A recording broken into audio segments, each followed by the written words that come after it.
clinical acumen to diagnose the syndrome rather than sticking to clinical criteria. So with that, we move on to the second session. And it's my privilege to welcome the chairpersons for the next session. So I would welcome Dr. Kishan Chugh. Dr. Kishan Chugh is a very senior pediatric intensivist. He was a past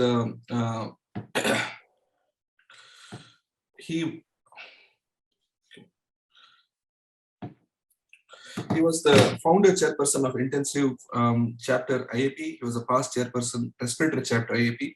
He was the past director of Institute of Child Health at Gangaram.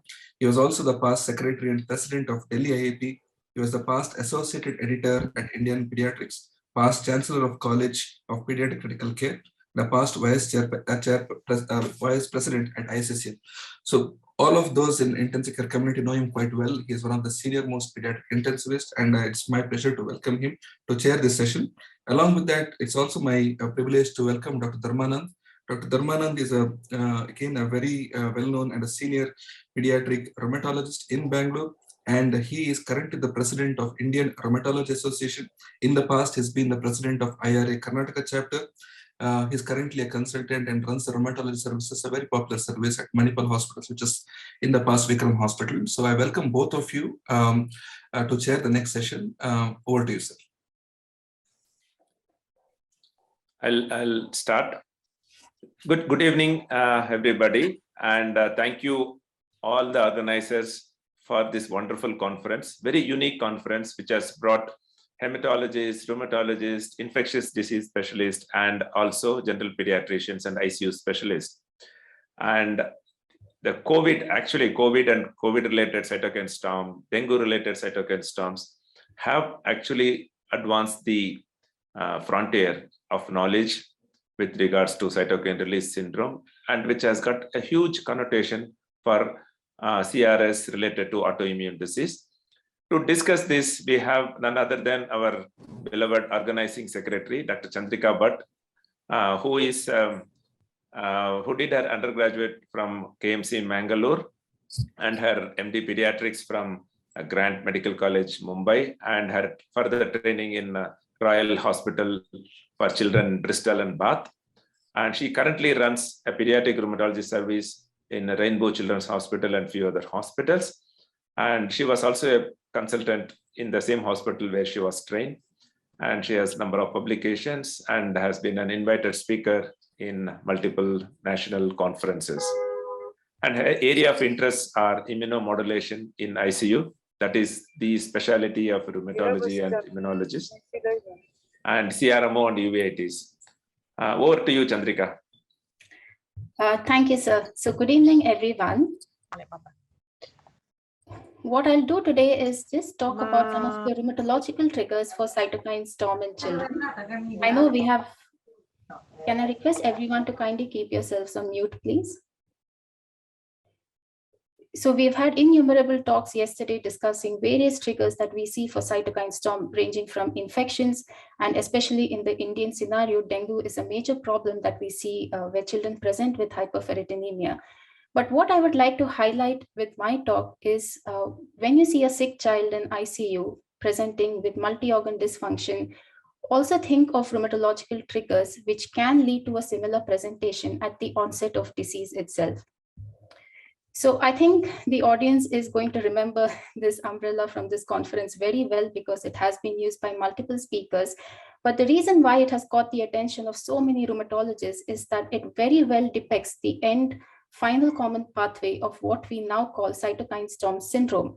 But what it essentially means is that there can be various triggers ranging from infections, which form a large part of this trigger, to malignancy. And also we have genetic background related diseases such as familial HLH. But what is interesting here is that, as you can see, apart from malignancy and rheumatological disorders, infections can also serve as a trigger for development of cytokine storm in these patients who have a background disease.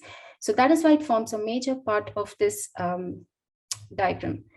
So what exactly is hemophagocytic histocytosis? It basically means that there is an expansion of non-neoplastic, these are benign macrophages, but they go berserk, become hyperactive, and they start engulfing other cells in the body, usually platelets or red blood cells and other cell lines. And conventionally, as has already been discussed by Dr. Fabrizio and Dr. Claudia, we have divided HLH into two different subtypes, which is primary HLH and secondary HLH. But what we are now realizing more and more is that the distinction between these two subtypes is becoming more and more hazy. So primary HLH, as we all know, is because of a Mendelian inheritance, wherein there is a there's a defect in the perforin-mediated cytolytic pathways. And with secondary HLH, there are environmental triggers such as malignancy or rheumatological disorders, wherein we call them macrophage activation syndrome. And infections, again, in the Indian scenario are a big problem, and that forms a major chunk of cytokine storm that we see in ICU setting. And this diagram, Dr. Kron is in the panel as well, very well illustrates the risk stratification for developing macrophage activation syndrome. So what it essentially says is, if you're on this end of the triangle, wherein you definitely have a biallelic mutation, you're almost certainly going to develop HLH. But as we go towards the tip of this triangle, the combination of an environmental trigger or an acquired trigger becomes more and more important if one has to develop macrophage activation syndrome. So essentially, it is a combination of an environmental trigger in the background of a hypomorphic mutation. If present, the chances of developing macrophage activation syndrome are much higher. So what exactly happens in macrophage activation syndrome? So these are the two cells that are the major culprits over here. So we have cytotoxic T cells and macrophages. So normally cytotoxic CD8 plus cells, they are meant to kill any infectious trigger, especially viruses that the body may encounter. So when they come in contact with a viral infection or an infectious trigger, they are meant to negate them. But because of some reason, be it inherited or in the background of an autoimmune disease, this cytolytic activity of CD8 plus cells is kind of ineffective, and this results in poor clearance of this infectious trigger.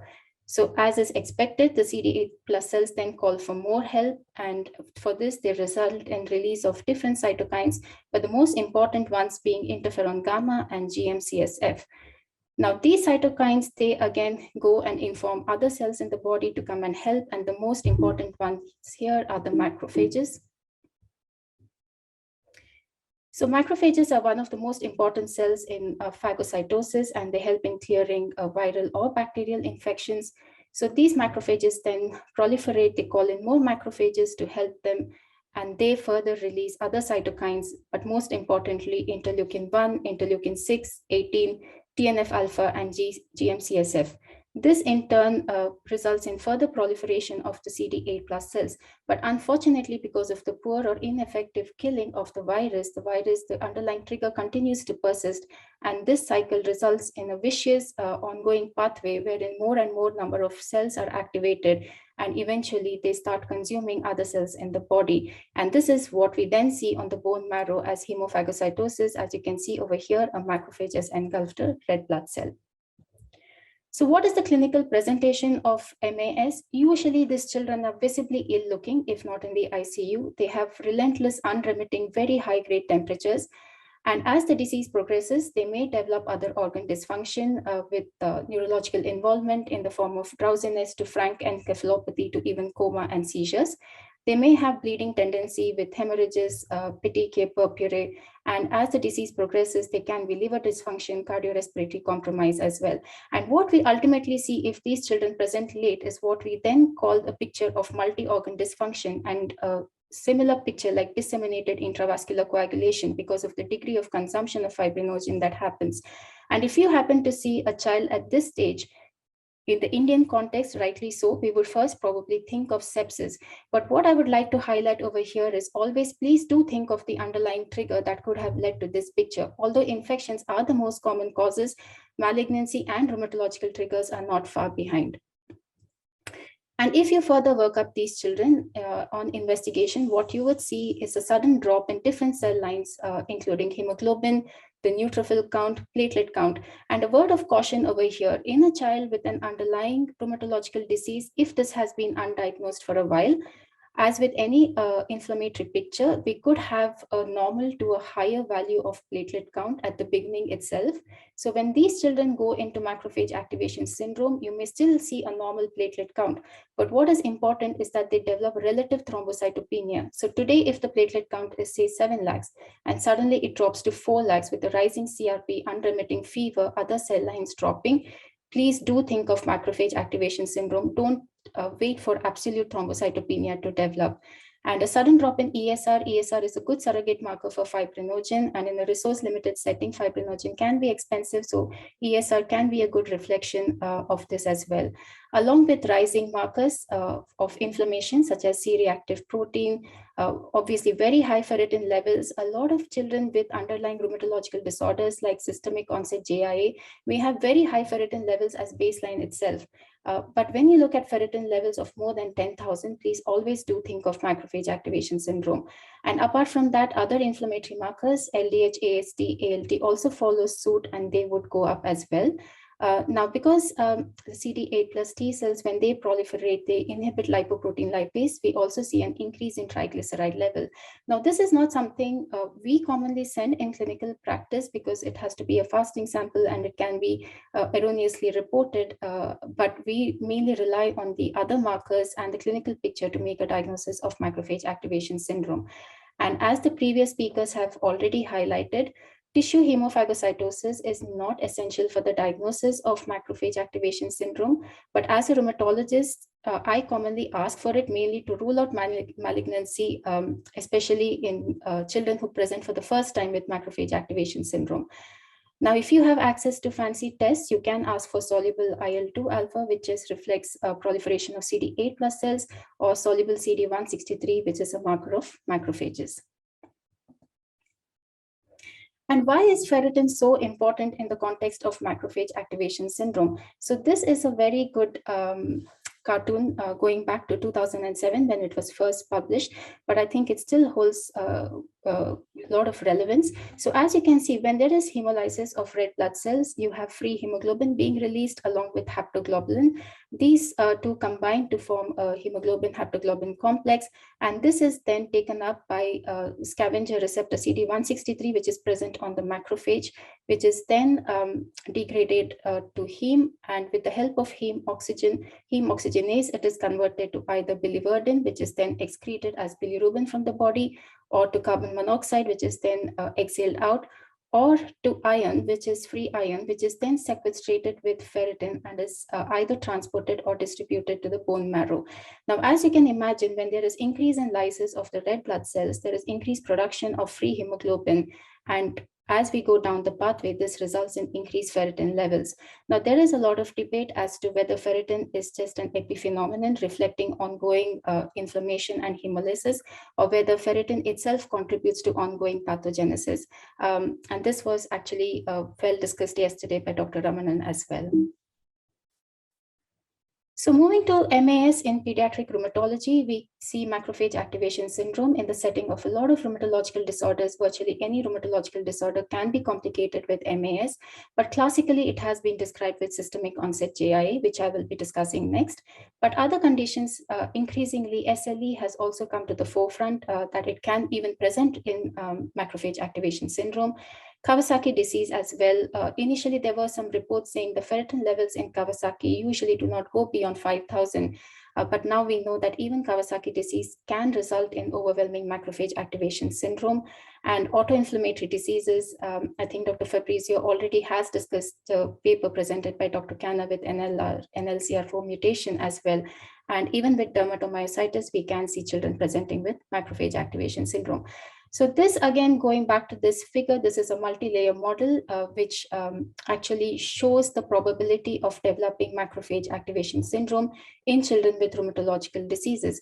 So what it actually says is that these are the three essential triggers you need for the development of MAS, either a genetic predisposition in the form of a hypomorphic mutation, which leads to increased macrophage activation, or a defect in the cytolytic pathway, coupled with very high inflammatory activity, wherein there are very high levels of circulating interleukin 1, 6, or interleukin 18 levels. and then possibly an environmental trigger. So a combination of these pushes these children into developing proliferation of macrophages and cytokine storm with the release of further cytokines as well. And this is important to recognize because most of the times with children, at least in India, what I've seen is those who have systemic JIA, they present with macrophage activation at the onset itself. And usually there is an infectious trigger that probably tips them off to developing MAS. So I'll just discuss a couple of cases here. So this is a 13-month-old girl who came to us with a history of fever of weeks duration. Along with the fever, she had a history of an erythematous maculopapular rash, which became more prominent during these fever spikes. She had no joint swelling, was otherwise very irritable, especially when she had fever. There was no organomegaly, no lymphadenopathy. But what was interesting was this girl had a very significant past history of recurrent fever with a similar urticarial-looking rash, and she had received blood transfusion 4 months prior to referral. Unfortunately, we had no documentation from the previous hospitals to say why she was transfused or what evaluation was done at that point in time. So when she came to us, initial labs, her hemoglobin was borderline at 11 grams per deciliter. She had a very high white cell count of 47,000 with a neutrophil percentage of 80%. Platelets were 6.5 lakhs. CRP and ESR were quite high. CRP was in hundreds and ESR was 90. Ferritin was going up. It was 4,500. And her echocardiogram was normal. But looking at this episode, we initially considered a possible differential of Kawasaki disease, considering her age group, fever, rash, and we gave her IVIG at 2 grams per kg, the standard dose for Kawasaki disease. But despite this, she continued to have fever at the end of 48 hours, and this was unremitting fever. And when we repeated her labs, what we saw was all her cell lines had dropped, and this is what I was talking about earlier. So if you see over here, the WBC count and the platelet counts are still in the normal range. But what is important to recognize is that with a rising CRP, a sudden drop in platelet count from 6.7 lakhs to 2.7 lakhs is an ominous sign. And we then sent her ferritin levels, and as you can see, they were quite high at 13,000. So we did a bone marrow, again, not to diagnose MAS, but mainly to rule out any occult malignancy that this girl could have had. And the bone marrow showed evidence of hemophagocytosis, but no malignancy. So we made a diagnosis with a past history and this episode of fever with rash, although she had no arthritis, and arthritis is not necessary to actually make a diagnosis of systemic onset JIA. We made a diagnosis of SJIA with MAS and pulsed her with steroids. But when we moved on to maintenance steroids and methotrexate, which is what we started her on initially, she had a recurrence of disease. We were unable to go below 2 milligram per kilo of steroids, and she fled again with fever and rash. Now, considering the past history of recurrent fever and rash, we thought of other autoinflammatory diseases as well and sent her genetics, but it did not pick up any mutation of significance. So at this point, because of persistent disease activity, started her on tocilizumab, which seemed to hold her disease for the first few months, but later on she again presented with unremitting fever. This time she presented with small joint arthritis as well, and again she had gone into macrophage activation syndrome. So we pulsed her with steroids again, but because we did not have access to anakinra at that point, we then gave her a combination of cyclosporin and lenalidomide, hoping it would sort of control her disease activity, which it did for the next 3 months at least. But again, she came back with a flare of fever and arthritis. And quite worryingly for me, she came back with clubbing this time as well. So we did a CT scan of her thorax, but it did not pick up any evidence of interstitial lung disease. We also did an echocardiogram and her pulmonary pressures were normal. So I still don't know why this girl has developed clubbing. But at this point, we again increased her dose of steroids and then started her on a JAK inhibitor, which is baricitinib. And this has worked remarkably well for this girl. And we've been able to now wean her steroids to less than 0.5 milligram per kg per day. And she continues to be in remission for 9 months. Now, the reason why I wanted to highlight this case is these children can be extremely difficult to manage, and a multidisciplinary team with probably an intensivist, rheumatologist, and hematologist all are very important in coming to these decisions. So macrophage activation in systemic onset JIA. So around 7 to 17% of patients can have overt macrophage activation syndrome. But what is interesting to note is this paper was, this was actually by Dr. Sujata Sani's paper, that around 1/3 of patients actually have mild or subclinical macrophage activation syndrome in those with systemic onset JIA. And like I already mentioned, this can be seen at diagnosis, and this is probably because of a combination of very high disease activity at the onset of disease and maybe an infectious trigger, which further adds to the picture. And the reason why this happens in systemic onset JIA, again, this is a beautiful representation. So when children have a background or a coexisting active rheumatic disease, you already have a very prevalent inflammatory milieu with high cytokines such as interleukin-6, interleukin-1, interleukin-18. And then when the dendritic cells come in contact with the virus, they further stimulate other cells downstream, such as CD8 plus T cells, which results in the secretion of interferon gamma, which then stimulates macrophages. And really, this cycle tends to self-perpetuate, resulting in overt macrophage activation syndrome, what we now call cytokine storm. So when do we suspect MAS in children with systemic onset JIA? This can be quite challenging because of the degree of overlap between systemic onset JIA and MAS, but some of the key features that we feel are helpful is a change of fever pattern. So normally in systemic onset JIA, we talk of a classical quotidian pattern, but if this changes and these children start developing persistent high-grade fevers, looking unwell even in between fever spikes, then please do think of macrophage activation syndrome, and the other thing obviously would be an intercurrent infection. And now in the world of use of steroids and biologics rampantly, there can be an altered presentation. Some of the features may be masked, some of the laboratory lab features may also be more subtle than what we would have seen if they were immunomodulation naive. And as the disease progresses, evidence of other end organ involvement, such as hepatosplenomegaly or CNS dysfunction, may also be seen. Now, the criteria for diagnosis of HLH, which was laid down back in 94 and then 2004, the problem with this criteria for use in rheumatological disorders, what they found was that it was not very sensitive for early diagnosis of MAS. And this is because there is a lot of overlap, like I said, between inflammatory diseases and MAS.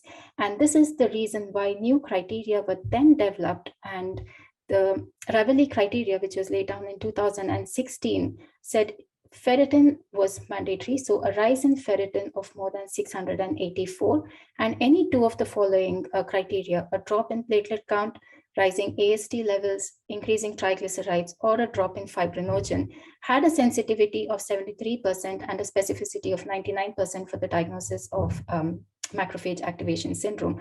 But because there was still a lot of difficulty in differentiating patients with macrophage activation syndrome from a flare of systemic onset JIA, the MS score was then devised, which actually relies on more clinical criteria such as CNS dysfunction, hemorrhagic manifestations, active arthritis in the background of systemic onset JIA, the drop in platelet count, drop in fibrinogen, rising LDH, and rising ferritin.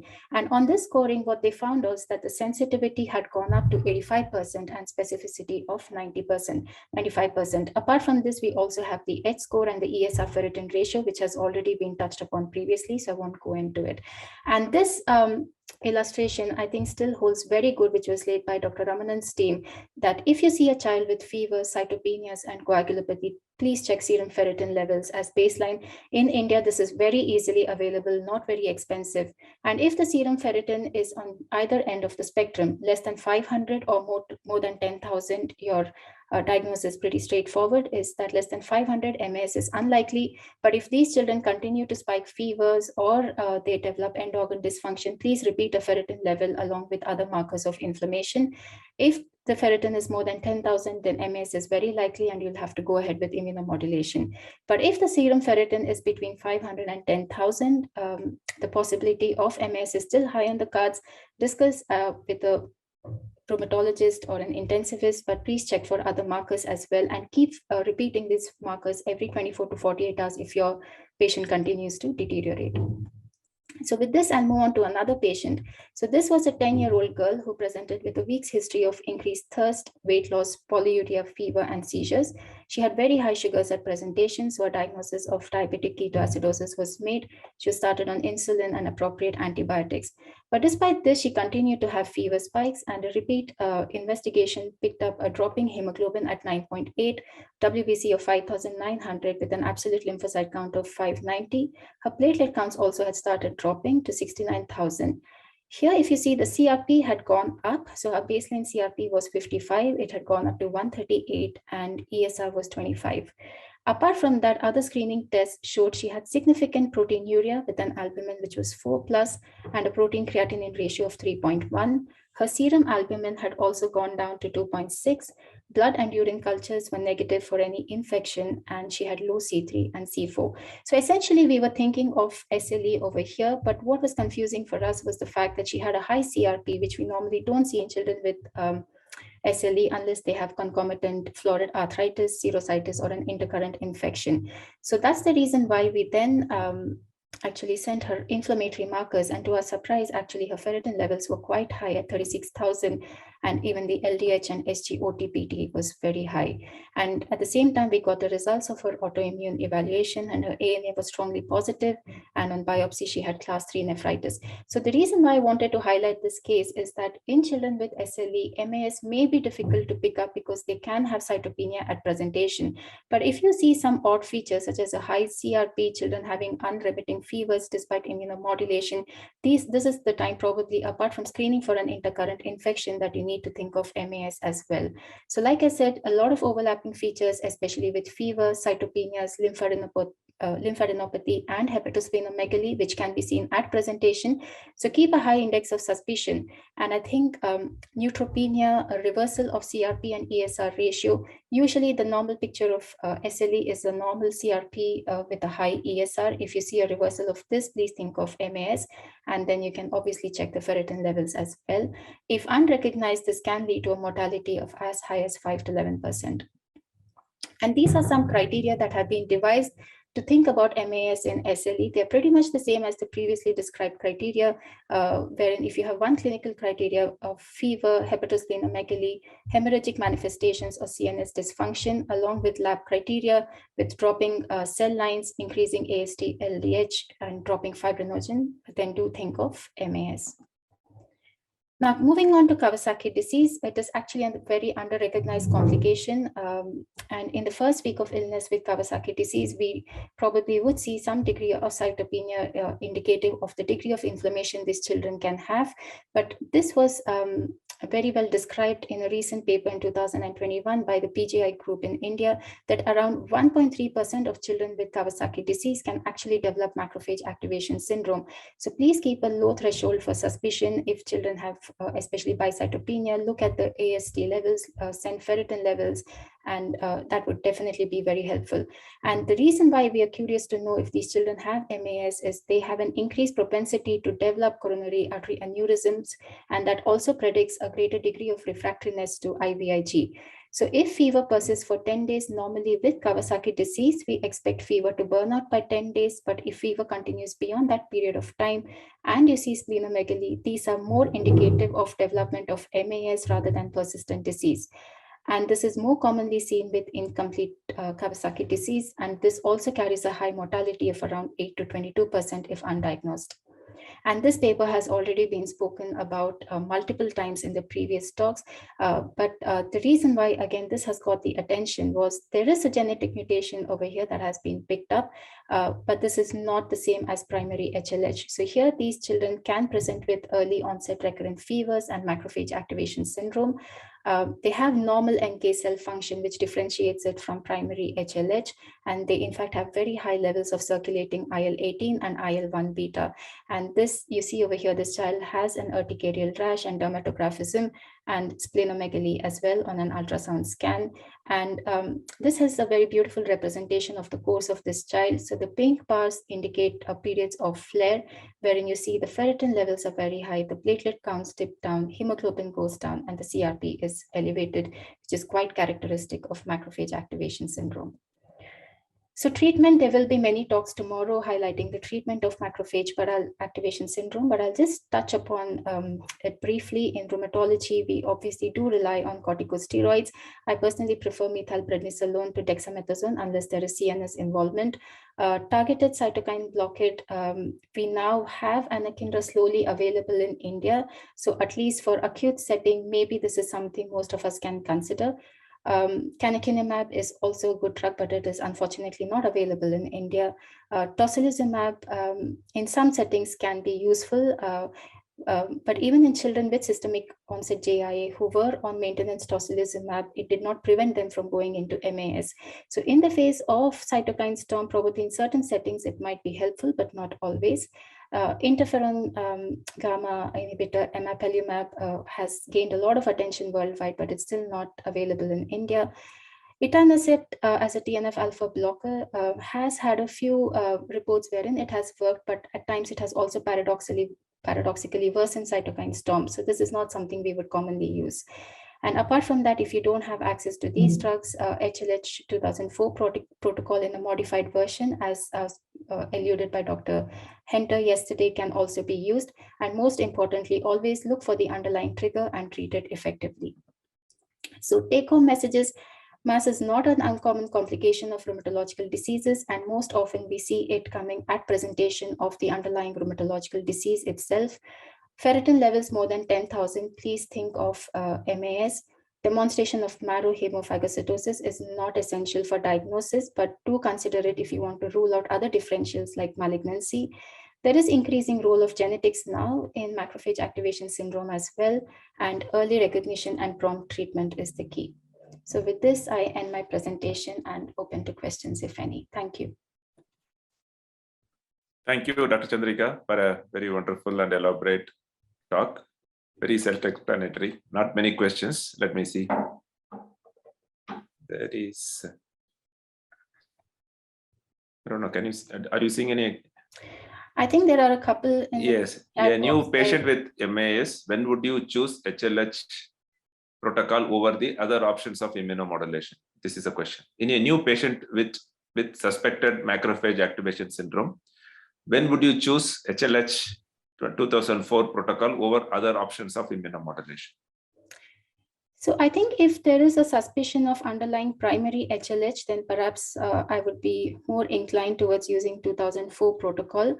But otherwise, in children with rheumatological diseases, especially presenting in macrophage activation syndrome, I would be more keen on using targeted cytokine blockade. If they don't respond to targeted cytokine blockade, maybe anakinra or tocilizumab, then maybe we would consider using drugs like etoposide in a reduced dose. And we would assess the response dose by dose. We wouldn't follow the entire length of the protocol. We would probably give one dose, see the response, and then continue with further doses if they don't go into remission with MAS. What about cyclosporine? Don't use? So in the acute setting, I'm not sure cyclosporine has much of a role. It would probably prevent further relapses or recurrences of HLH. But in the acute setting, I probably wouldn't use cyclosporine as much. Because we have lived in an era before biologicals were available. And we used to treat them with high-dose steroid and cyclosporine with decent results, I should say. So, but your experience is much higher than us. And my last question before we move on. SLE and systemic JA are poles apart in etiopathogenesis, immune pathogenesis, autoimmune basis. But these are the two most common autoimmune diseases which can lead to HLH or MAS. What do you think? What do you make out of this? They are poles apart, immunopathogenesis wise. Yes, sir. So I think macrophage activation has been very well studied in children with systemic onset JIA. With SLE, there is more research going on, but we still do not have enough data to actually speak about the pathogen immunopathology as to why they are pushed into macrophage activation syndrome. And even the incidence of MAS is probably lesser with SLE as compared to systemic onset JIA. And the prototype of MAS in children has always been studied with SJI, where we have so much of evidence. But with SLE, probably we still need to wait for more data. Our experience in adult is SLE patients who have MAS as presenting feature, they have a different phenotype. They never develop renal involvement. So they have predominantly skin systemic symptoms and autoantibodies, low C3, but they hardly develop neuropsychiatric or renal lupus. Yes, absolutely. And this child, actually, that's the reason why I presented, that she had renal involvement at presentation itself and macrophage activation syndrome, which was a bit unusual. And rightly so, that's not the phenotype we commonly see in children with SLE presenting with MAS. Okay. I think due to want of time, we will close this session.